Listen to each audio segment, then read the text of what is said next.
2026 वर्ष 2026-27 साठीचा अर्थसंकल्प नीता निर्मला सीतारामन यांनी जाहीर केला, पटलावर मांडला.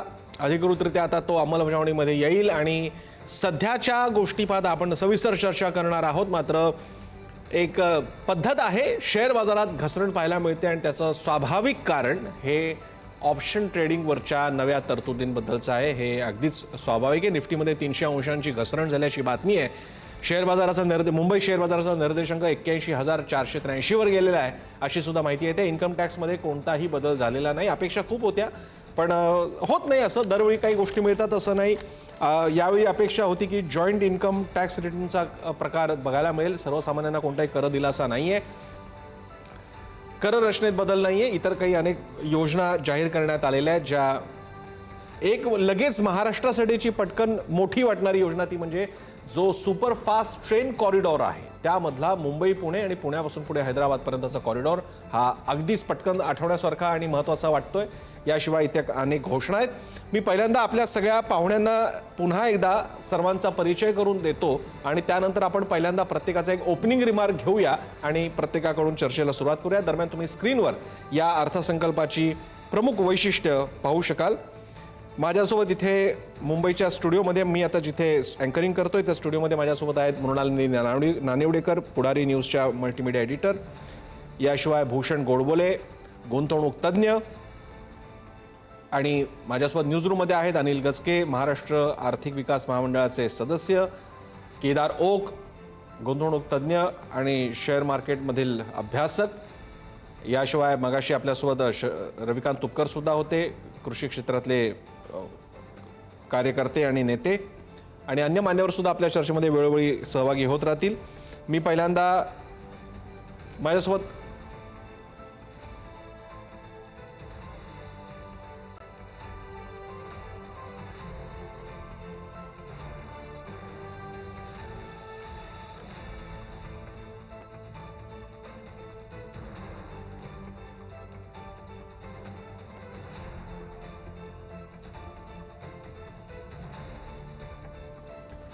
आपण या बाबतीत चर्चा सुरू करूयात. मी पहिल्यांदा कमेंट घेईन. पहिल्यांदा लगेच शेअर बाजाराने दिलेला प्रतिसाद पाहता मी भूषण गोडबोलेंकडनं सुरुवात करेन आणि मग केदारोक आणि मग बाकी सर्वांकडे जाईन. भूषणजी, आपली पहिली कमेंट.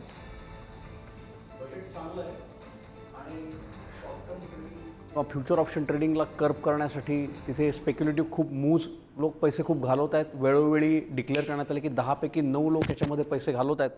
तर तिथे आपल्याला कंट्रोल करण्यासाठी बजेटमध्ये यात टॅक्समध्ये बदल करण्यात आला. STT वाढवण्यात आली आहे. त्याची रिॲक्शन टेम्पररी आपल्याला मार्केटमध्ये घसरण दिसती आहे.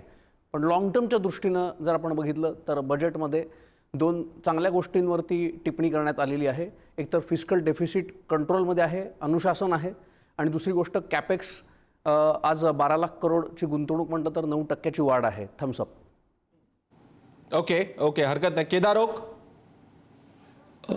ज्या पद्धतीने STT वाढवण्यात आलेलं आहे त्याचं साधारण प्रतिबिंब आता मार्केटमध्ये आपण सगळ्यांनी बघितलं आहे आणि स्पेक्युलेशन लोकांनी टाळावं या मताचं मी पण आहे.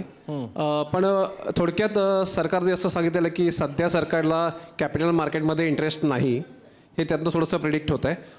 दुसरा पार्ट असा आहे की ज्या पद्धतीने त्यांनी परदेशी गुंतवणूकदारांकडे आकर्षित करण्याकरता काही टॅक्सेशन स्कीम आणल्यात किंवा PMS स्वरूपात पैसे आणायला इथे परवानगी दिलेली आहे किंवा त्यांचं इन्कम डिस्क्लोज करा म्हणून सांगितलेलं आहे.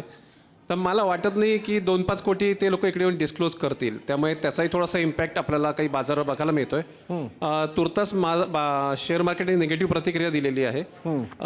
आता ग्रोथ मॉडरेट कसा होतो, इव्हन डिफेन्सबद्दल पण यामध्ये काही नाही, थोडंफार इन्फ्रास्ट्रक्चरबद्दल पण काही अजून त्याच्यात आलेलं नाही, जो सरकारचा पूर्वीचा फोकस होता. त्यामुळे तुर्तास मार्केटने याची प्रतिक्रिया निगेटिव्ह दिलेली आहे. काय 10 पैकी किती गुण? जर का 1 म्हणजे सर्वात वाईट, 10 म्हणजे सर्वोत्कृष्ट असेल तर किती गुण? मी सध्या तरी 5च देईन. बरं, अनिल गचकेजी. आत्ताचं हे बजेट जे आहे ते सरकारने आणि विशेषतः निर्मला सीतारामननी सर्वसमावेशक अशा स्वरूपाचं हे बजेट दिलं आहे असं मला वाटतं. उद्योग क्षेत्राला ह्याच्यामध्ये खूपच चालना मिळेल किंवा त्यांचे असलेले व्यवसाय जे आहेत ते आणखीन भरभराटीस येऊ शकतात अशा प्रकारच्या सवलती आणि त्यांना काही योजना अशा दिलेल्या आहेत. विशेष रूपाने जर का बघायला गेलं तर शिप रिपेअर्स हा जरा मागे पडलेला व्यवसाय होता, तो आता पुढे भरभराटीस येऊ शकतो. मत्स्य व्यवसाय हा येऊ शकतो. टेक्स्टाईल युनिट्स वाढण्याकरता हब निर्माण करतायत, ते एक महत्त्वाचा इश्यू आहे.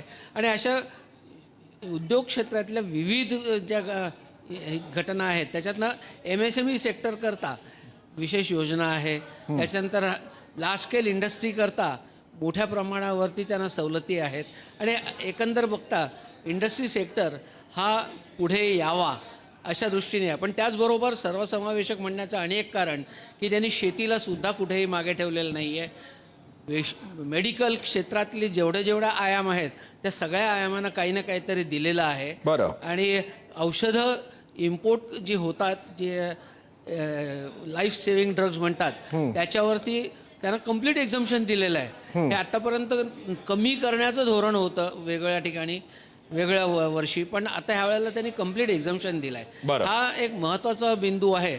आणि त्याचबरोबर सेवा क्षेत्रामध्ये काहीही त्याच्यामध्ये त्यांनी वाढ केलेली नाही आहे. नाहीतर एक ट्रेंड होता असा की सेवा क्षेत्रामध्ये दर वाढवावेत, पण ते न होता आहेत तेच कंटिन्यू राहिलेले आहेत.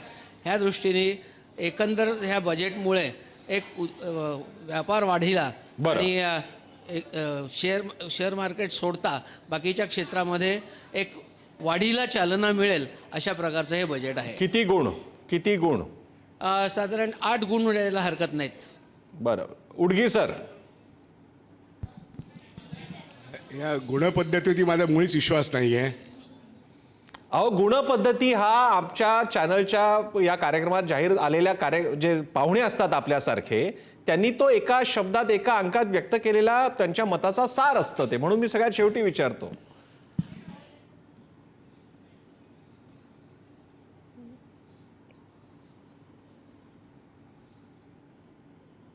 उडगी सर, आपण काही बघताय का की मी दुसऱ्या गेस्टकडे जाऊन परत येऊ आपल्याकडे? हॅलो, बोला. हां, या गुणपद्धतीवरती माझा मुळीच विश्वास नाही. पण एक तुम्हाला 8 नोव्हेंबर 2016 आठवतं का? तो दिवस होता डिमॉनिटायझेशनचा. या संपूर्ण आजच्या बजेटमध्ये योजनांचा फुलोरा सोडून द्या, त्याच्यावरच्या प्रोव्हिजन्स पण सोडून द्या, पण 1 कोटीचं अघोषित उत्पन्न परदेशात केलेलं, म्हणजे या देशात संपत्ती कमवून परदेशी नेली आणि चोरी केली, त्या चोरीतला वाटा टाका. गुन्हा केला असला तरी आम्ही तुम्हाला गुन्हा माफ करतो आणि तुम्ही फक्त दंड भरा. अशा पद्धतीने तुमचा इलिसिट संपत्ती, अघोषित संपत्ती, त्याला एक कर लावून त्याला भारतात आणणं, म्हणजे काळा पैसा स्विस बँकेला बाहेर आणणं, हे सोडून द्या 11 वर्षातलं. आत्ताच्या ह्या बजेटमध्ये एक नवीन घोषणा आली आहे, त्याकडे मी लक्ष वेधू इच्छितो. 1 कोटीपर्यंत तुमची काळी संपत्ती, टॅक्स भरा. गुन्हेगार असला तर गुन्हा माफ करू. डिक्रिमिनेशन हा शब्द अर्थमंत्र्यांनी वापरलेला आहे. त्यामुळे या अर्थव्यवस्थेमध्ये पैसा कुठून येईल? कर रचनेमध्ये काहीही बदल न करता, कर उत्पन्नामध्ये वेगळी कुठली गोष्ट न करता, काळा पैशाला सफेद पैसा करण्याचा डिमॉनिटायझेशनचा मार्ग या बजेटने स्वीकारलेला आहे. हे मला स्पष्टपणे दिसते. याचं तुम्ही स्वागत कराल. बरं. काय कराल? हा डिमॉनिटायझेशन पार्ट नंबर 2 आहे. त्यानंतर पण अशा योजना, उडकीजी, अशा योजना काँग्रेसच्या काळापासून येत आलेल्या आहेत. हा बराच प्रश्न दर काँग्रेस आणि काळानंतर येत भाजपचा असतात नाही या आहे. योजना. हा प्रश्न काँग्रेस आणि भाजपचा नाही आहे. हा प्रश्न अर्थव्यवस्था तुम्ही कसं चालवता याचा आहे. आणि त्यामुळे काळा पैसा आत्ता प्रिंटेड मनीमध्ये, डॉलरमध्ये पण आहे आणि रुपयामध्ये पण आहे. म्हणजे 17 लाख कोटी करन्सी. आत्ता करन्सी किती आहे सांगा तुम्ही मला? 34 लाख कोटी आहे. तुम्हाला काय वाटतं? 34 लाख करन्सीमध्ये काळा पैसा नाही आहे. त्यामुळे रिझर्व्ह बँक ऑफ इंडियाचं धोरण, सेबीचं धोरण, अर्थमंत्र्याचं धोरण, याच्यातलं काळं बेरं तुम्ही शोधण्याचा प्रयत्न करू नये. व्यवस्था कशी चालते याच्याकडे लक्ष द्या, हे मी तुम्हाला सांगतोय. आणि म्हणून कोणत्याही कर रचनेत बदल न करता आता तुम्ही लक्षात घ्या की संपूर्ण बँकिंग व्यवस्थेमध्ये या बजेटमध्ये एक गोष्ट नाही आहे, पण IDBI बँक ही 5 फेब्रुवारीला विक्रीला काढण्यात येणार आहे.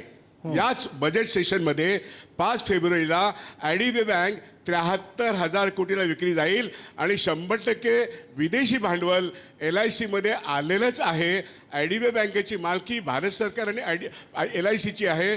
दोन्हीकडून मिळून 73,000 कोटी जमा करणार आणि डेफिसिट फायनान्सिंग कव्हर करणार आणि मग सांगणार आम्ही डेफिसिट हे 4.5% रिटेन केलेलं आहे. अरे वा वा, तुम्ही पब्लिक सेक्टर बँका 12च्या 4 करणार आणि एकूण 71 पब्लिक सेक्टर युनिट्स याच्यामध्ये आत्ता याच बजेट सेशनमध्ये एक नवीन कायदा येऊ घातलेला आहे, जे बजेटमध्ये येणार नाही पण बजेट सेशनमध्ये येईल, की 71 पब्लिक सेक्टर युनिट्समध्ये भारत सरकार स्वतः गव्हर्नमेंट कंपनीज 26% मालकी ठेवेल, 74% विदेशी भांडवल आलेल. माझं स्पष्ट मत झालेलं आहे.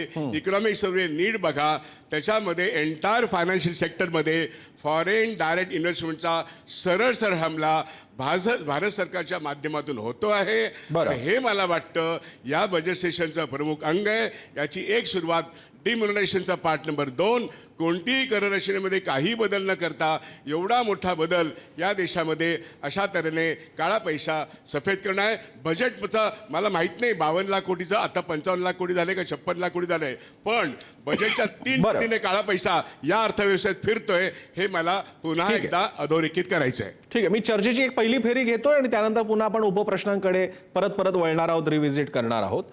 यानंतर माझे राहिलेले गेस्ट आंबेकरांकडे जातो, त्यानंतर मी परत एकदा न्यूजरूम आणि स्टुडिओमध्ये येतो. आंबेकरजी. आणि अत्यंत बारकाव्याने तयार केलेलं असं हे बजेट आहे. त्याला माझ्याकडून 10 पैकी 10 मार्क आहेतच. पण काही वैशिष्ट्ये जर आपण पाहिली तर टुरिझम सेक्टर हा जो एक ग्रोईंग सेक्टर आहे, त्याच्यामधला हेल्थ टुरिझम हा जो सेक्टर आहे त्याला विशिष्ट काही रचना त्यांनी केलेली आहे. आणि त्याच्यामधला बारकावा किती आहे तर आपण वेगवेगळे जे ॲडव्हेंचर स्पोर्ट्स पाहतो त्याचा सुद्धा उल्लेख करून त्याच्यासाठी वेगळी प्रोव्हिजन अर्थमंत्र्यांनी केले. हा एक पहिला मुद्दा आहे. दुसरा मुद्दा माझा असा आहे की हे टेक्नॉलॉजी ड्रिव्हन बजेट आहे. म्हणजे AI हे जगातलं नवीन येणारे तंत्रज्ञान जे आहे त्याला स्वीकारण्यासाठी, आणि आता चांगली गोष्ट अशी आहे की हे तंत्रज्ञान ऍक्सेप्ट करण्यामध्ये किंवा ते डेव्हलप करण्यामध्ये भारत सध्या 3ऱ्या क्रमांकावर जगामध्ये गेलेला आहे, असं एका वर्ल्ड जागतिक संस्थेचा निष्कर्ष आहे. त्याच याला धर्तीला पुढे जाऊन तरी डेटा सेंटर तयार करण्यासाठी ज्या कुठल्या कंपन्या भारतामध्ये येतील त्यांच्यासाठी टॅक्स हॉलिडे केला आहे. आणि AI त्यांनी एवढ्या डीपली नेलंय हो. की शेवटी शेतकऱ्यांपर्यंत AI चे फायदे पोहोचवण्यासाठी अर्थमंत्र्यांनी काही विशिष्ट प्रोव्हिजन केलेलं आहे. त्यामुळे हा अतिशय विस्तृतपणे आणि बारकाव्याने तयार केलेलं बजेट आहे. आणि याच्यामध्ये सगळ्या वर्गांचा मगाशी उल्लेख झाला की कॅन्सरवरची जी लाईफ सेव्हिंग ड्रग्ज आहेत त्याला पूर्ण ड्युटी काढून टाकलेली आहे, त्याची कस्टम ड्युटी. हो. त्यानंतर बऱ्याच गोष्टी आहेत. असं उदाहरणार्थ आपल्याकडे जे बोगदे खणणारं मशीन आहे ते चायनाने आपल्याला द्यायला रिफ्यूज केलं होतं. लगेच तत्परतेने या बजेटमध्ये या ज्या मायनिंगच्या ड्रिलिंग मशीन्स आहेत त्याच्या सगळ्या सुट्या पार्टवरती किंवा त्याच्यासाठी लागणाऱ्या कॉम्पोनंटवरची ड्युटी पूर्णपणे माफ केलेली आहे. त्यामुळे पूर्ण विचार करून आणि अतिशय बारकाव्याने विचार करून केलेलं बजेट आहे. आणि माझ्याकडून याला 10 पैकी 10 मार्क आहेत. ठीक आहे, मी याच राऊंडच्या शेवट करण्यासाठी जातोय मृणाल मॅडमकडे. त्यानंतर आपण मग बाकीचे काही महत्त्वाच्या योजनांसकट चर्चा सुरू करूयात. मृणालजी. एक तर लक्षात घेतलं पाहिजे की पंतप्रधान मोदींचं जे काय आर्थिक नियोजन वारंवार दिसत असतं त्याचं प्रतिबिंब या बजेटमध्ये उमटलेलं आहे. थोडा आधुनिकतेची कास धरायचा प्रयत्न केला आहे. सेमीकंडक्टर, सेल्फ रिलायन्स कसा मिळेल, चीन देत नाही आहे म्हणून आपण काहीतरी करतोय, जसं आता ड्रिलिंग मशीनचंही सांगितलं गेलं. त्यातलं महत्त्वाचं क्लाउडसाठी आपण दिलेली सवलत आहे आणि त्याचा फायदा भारतातल्या उद्योगांना घ्यावा लागणार आहे. प्रसन्नजी, आपण म्हणालात त्याप्रमाणे मुंबई पुणे जे कॉरिडॉर निर्माण करायचा प्रयत्न केला आहे, कुठेतरी दिलासा आहे बुलेट ट्रेनला. आपण महाराष्ट्रात बोलत असल्यामुळे अर्थातच हा विषय येणार आहे. प्रवक्त्यांनी 10 पैकी 10 गुण देणं आपण मान्य करू शकतो. ठीक आहे, तो भाग आहे. 10 पैकी 5.5 मार्क्स द्यायला काही हरकत नाही. सर्वात महत्त्वाचा मुद्दा आहे की सरकारला भांडवली बाजारात आत्ता रस नाही, तर व्यवस्थात्मक गुंतवणूक करण्यामध्ये कल आहे हे निश्चित आहे. खरं. डिटेल ज्या असतात त्या अर्थात नंतर कळत असतात, त्याबद्दल नंतर बोलणं उचित होईल. पण साधारणतः मोदींचा अप्रोच पुन्हा एकदा अर्थसंकल्पातनं स्पष्ट होतोय. बरं. व्यवस्थात्मक मुद्दे महत्वाचेच आहेत, उडगी म्हणतायत ते, त्याबद्दलही बोलावं लागेल. पण आर्थिक नीतीला पुढे नेणारं हे बजेट आहे, त्याचा फायदा होऊ शकेल असं आत्ता तरी वाटतंय. आत्मनिर्भरतेकडचं हे पाऊल आहे. काही सेक्टर स्पेसिफिक योजनांचा विषय घेऊन पुढे जाण्यापूर्वी मी एकदा भूषण गोडबोलेंकडे पुन्हा एकदा जाईन. त्याचं कारण मार्केटने याला प्रतिसाद काही नरम गरमच दिला आहे, खरं तर नरमच दिलेला आहे. पण या बजेटची दिशा पाहता एकीकडे बुलियन मार्केटमध्ये ही घसरण चालू असताना आणि शेअर मार्केटची आत्ताची स्थिती पाहताना किमान पुढच्या वर्षासाठीचं तुम्ही, आता आर्थिक नियोजन हा फार मोठा शब्द झाला, पण तुम्ही तरी सुद्धा कसा बघाल याकडे? फर्स्ट ऑफ ऑल या बजेटचे जर 3 पिलर आपण बघितले की कर्ज, कॅपेक्स आणि टॅक्स रिलीफ, तर यातल्या 2 ह्याच्यावरती आपण पूर्ण गुण देऊया, पण टॅक्स रिलीफला आपण तेवढे गुण देऊन चालणार नाहीये. त्याच्यामुळं 10 पैकी आपण 6 ते 7 गुणांनी बजेट पुढं गेलं असं जर पकडलं आणि मार्केटने जी रिॲक्शन दिली आहे ती जसं आपण मगाशी डिस्कस केलं की हे टेम्पररी फॉल असू शकतो, पण स्ट्रक्चरल जे चेंजेस बजेटमध्ये केलेले आहेत हे शॉर्ट टर्मच्या विचारानं केलेल्यापेक्षा बजेटचे जे चेंजेस आहेत ते आपल्याला लॉंग टर्ममध्ये देशामध्ये इम्प्लिमेंट होताना दिसतात. कंपन्या ग्रो करतात, कंपन्यांची मिळकत वाढते आणि या मिळकत वाढीला मार्केट पाठिंबा देत असतं. त्याच्यामुळे अनेक वेळा आपण असं बघितलेलं की 10 पैकी 6 वेळा बजेटच्या दिवशी जरी निगेटिव्ह रिॲक्शन असली तरी 5-7 वर्षामध्ये मार्केट परत पॉझिटिव्ह परतावा देतं. त्याच्यामुळे ओव्हरऑल बजेटमध्ये ज्या केलेल्या प्रोव्हिजन्स आहेत की ज्या 2 महत्त्वाचे पिलर आपण म्हटलं की फिस्कल डेफिसिट कंट्रोलमध्ये ठेवून जिथं आपण अनुशासन आहे आणि दुसरं म्हणजे कॅपेक्स, ह्याचा परिणाम दीर्घकामी चांगला दिसेल आणि लॉंग टर्ममध्ये इन्व्हेस्टमेंटकडे मार्केटमध्ये पुन्हा ओघ आलेला दिसेल, आपल्याला गुंतवणूक होताना दिसेल अशी अपेक्षा आहे. ओके, एक आणखी आपले गुंतवणूक तज्ज्ञ आहेत केदार ओक, त्यांच्याकडनं सुद्धा याच विषयावरती. केदारजी, लॉंग टर्मसाठी मार्केट चांगलं राहील ओव्हरऑल आता बघता. मुद्दा असा आहे की यातनं जे आउटपुट येणार आहे, बेसिकली मी सकाळी म्हटलं तसं की निर्मला सीतारामन यांनी आज कितीही जरी गोष्टी केल्या तरी पुढच्या 2 दिवसात ट्रम्प काय करणार हे आपल्याला कोणालाच माहिती नाही. बरोबर आहे. त्यामुळे तो भाग जर सोडला तर ओव्हरऑल इंडियाची ग्रोथ जर तुम्ही गेल्या काही वर्षात बघितली तर ती कॉन्स्टंट चाललेली आहे. 10-12% आपली ग्रोथ होती आहे.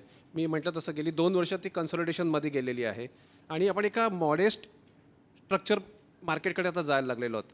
आता जर तुमचं अर्निंग जर वाढली तरच तुम्हाला पुढच्या काळात तुमच्या समभागात किंवा तुमच्या केलेल्या इन्व्हेस्टमेंटमध्ये तुम्हाला ग्रोथ दिसून येईल. तर तुम्ही जर असं म्हणत असाल तर मी काही भारताच्या इकॉनॉमीबद्दल किंवा मार्केटबद्दल निगेटिव्ह नाही आहे.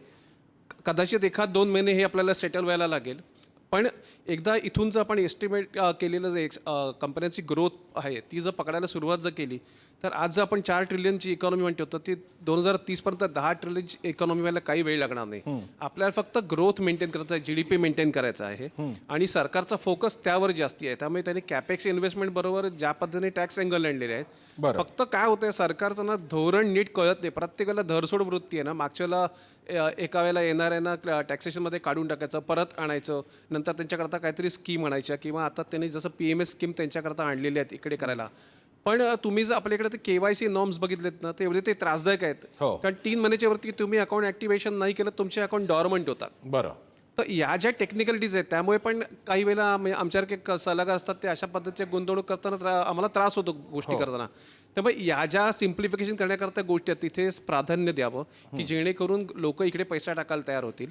आणि लोकांनी पण, मी नेहमीच सांगतो मार्केट काही ATM नाही आहे.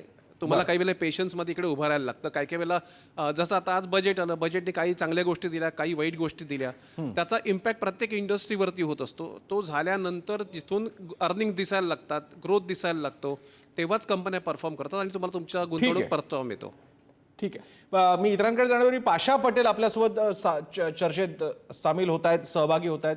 भाजपचे नेते आणि कृषी क्षेत्राच्या काही समित्यांबरोबर सुद्धा त्यांचा संबंध आहे. महत्त्वाचे कृषी नेते आहेत. पाशा पटेलजी, आपलं स्वागत आहे चर्चेमध्ये. बजेटबद्दल आपली पहिली प्रतिक्रिया.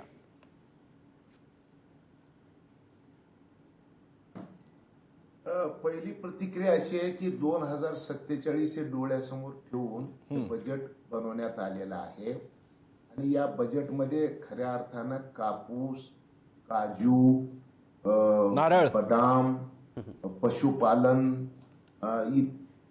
या सगळ्या क्षेत्रांना न्याय द्यायचं काम मोठ्या प्रमाणामध्ये झालेलं आहे. आतापर्यंत एखाद्या पिकाला म्हणजे काजू आणि नारळाला जागतिक ब्रँड बनवायचंय आणि त्याचबरोबर आपल्याकडे वस्त्रोद्योग जे आहे वस्त्रोद्योगाला सुद्धा जागतिक पातळीवर घेऊन जायचंय. याचा अर्थ ह्याचं कापूस उत्पादक शेतकऱ्यालाही न्याय मिळणार आहे आणि त्याचबरोबर टेक्सटाईल काम करणाऱ्या लोकांना एक काम मिळणार आहे. म्हणजे पूर्ण जी सिस्टीम आहे ही टेक्सटाईल मधली, कापसापासून ते उत्पादकापर्यंत या सगळ्या लोकांना न्याय मिळेल असं मला वाटतं. पशुधनाच्या बाबतीमध्ये जे लोक आता पशुधन सांभाळणार आहेत त्यांना सुद्धा सरकार आता मदत देणार आहे. मत्स्यपालनाच्या बाबतीत महिलांना सहभागी करून घ्यायचं ठरलेले दिसतंय. आणि सगळ्यात महत्वाचं म्हणजे अमृत जल अशा पद्धतीचे 500 तलाव तयार करून याला मदत करायचं, म्हणजे मत्स्य पालनाला सुद्धा मदत करायचं ठरवलेलं आहे. त्याच्यानंतर व्हेटरनरी हॉस्पिटल आणि व्हेटरनरी कॉलेज या दोन्हीच्या संदर्भामध्ये आजपर्यंत आपण बघतोय की महाराष्ट्रामध्ये जर आपण बघितलं तर व्हेटरनरी कॉलेजेस नाहीत, फार कमी आहेत. आणि त्याच्यामुळं डॉक्टरच मिळणं शक्य नाही. परंतु आता बजेटमध्येच याच्या संदर्भामध्ये निर्णय झालेला आहे की आता आम्ही याच्या संदर्भामध्ये डॉक्टर तयार करू, माणसाची डॉक्टर तयार करूत आणि व्हेटरनरीचे डॉक्टर तयार करू. अशा पद्धतीचं या दोन्हीच्या पशुधनाच्या आणि लोकांच्या दोघांच्याही आरोग्याकडे विशेष लक्ष द्यायचं या बजेटमध्ये सांगितलेलं आहे. सगळ्यात महत्वाचं म्हणजे घरागणीच आता डायबिटीजचा माणूस झालेला आहे आणि कॅन्सरचंही प्रमाण वाढू लागलेलं आहे. तर या दोन्ही रोगावरच्या औषधांना सुद्धा एका प्रकारे सवलत मिळणार आहे. म्हणजे गरीब माणूस सुद्धा आता ह्या रोगाचे औषध खरेदी करू शकेल अशी एकूण परिस्थिती दिसू लागलेली आहे. त्यानंतर पर्यावरणपूरक वाहतूक या संदर्भामध्ये सुद्धा विचार करताना या बजेटमध्ये दिसून नाही. ठीक आहे, मी बाकीचे मुद्दे वेगळे बघेन. मी तुमच्याकडे मला नंतर जो मुद्दा घेऊन यायचा आहे तो प्रामुख्यानं 2 मुद्दे होते. महाराष्ट्रामध्ये आताच्या या मधल्या काळामध्ये, मागच्या वर्षात खास करून कर्जमाफीची मागणी मोठ्या प्रमाणात झाली. पहिला मुद्दा, पण हा राज्य स्पेसिफिक आहे, पण तरी सुद्धा केंद्र अशा तरतुदी करू शकतं, पहिला मुद्दा. दुसरा मुद्दा असा की PM किसान कार्ड, जी एक महत्वाकांक्षी योजना म्हणून जाहीर झाली, तिचे बेनिफिशरी आणि व्हेरिफिकेशन, अशा बेनिफिशरीचं लाभार्थ्यांचं मूल्यांकन आणि त्याला जोडून घेणं, या बाबतीतले काही प्रश्न खूप पहिल्यापासून पेंडिंग आहेत. आणि तिसरा मुद्दा म्हणजे इन्शुरन्स क्लेम झाल्यानंतर कंपन्यांनी तो रिजेक्ट करणं, तो न होणं. हा मुद्दा मी सविस्तर तुमच्याकडे घेऊन येईन, पण मला आधी पहिल्यांदा एक राऊंड पूर्ण करायचा आहे. मी एक पुढचा मुद्दा घेऊन जातोय आणि त्याची मी सुरुवात करतोय आंबेकरांपासून. तो आहे, मला ज्या पटकन, भारत हा वाढता शहरीकरणाचा देश आहे.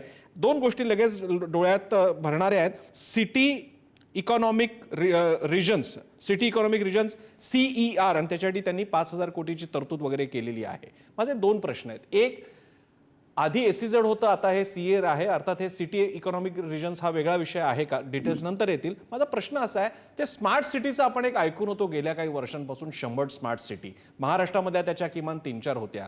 तर असं दरवेळी आधीचीच योजना नव्या याच्यात येते का परिभाषेमध्ये, आणि मग त्याचं नेमकं होतं तरी काय? मला असं वाटत नाही.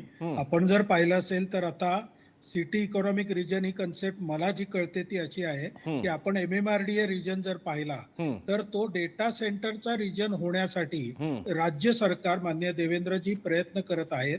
त्या धर्तीवर जसं ODOP आहे, 1 डिस्ट्रिक्ट 1 प्रॉडक्ट आहे, तसं सिटी इकॉनॉमिक रिजन म्हणजे समजा आपण नवी मुंबईचा विचार केला, MMRDA रिजनचा विचार केला, तर त्याच्यामध्ये डेटा सेंटरचा हब तयार व्हावा आणि वर्ल्ड क्लास फॅसिलिटीज तिथे मिळाव्यात.